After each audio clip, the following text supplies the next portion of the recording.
சங்கீதம் 97வது அதிகாரம் 10வது வசனம் சொல்லுகிறது, கர்த்தரில் அன்பு கூறுகிறவர்களே, தீமையை வெறுத்து விடுங்கள்.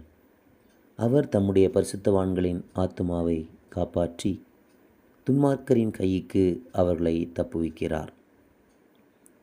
அன்புக்குரியவர்களே, நம்முடைய வாழ்க்கையிலே கர்த்தரில் மட்டும் அன்பு கூறுகிறவர்களாய் மாறுவோம். தீமையை நாம் வெறுத்து விடுவோம். நாம் அவரை அதிகமாய் நேசித்து தீமையை வெறுத்து விட்டால் அவர் நிச்சயமாக நம்முடைய ஆத்மாவை காப்பாற்றி துன்மார்க்கருடைய கைக்கு நம்மை தப்புவிக்க அவர் உண்மையுள்ள தேவனாய் இருக்கிறார்.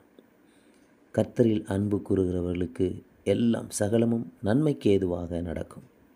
ஆகையினாலே கர்த்தரின் மேல் அன்புடையவர்களாய், அவருடைய வசனத்தின் மேலும் வார்த்தையின் மேலும் வல்லமின் மேலும் அன்புடையவர்களாய் நீங்களும் நானும் மாறுவோம். கர்த்தர் நிச்சயமாக நம்மை ஆசீர்வதிப்பாராக. ஆமென்.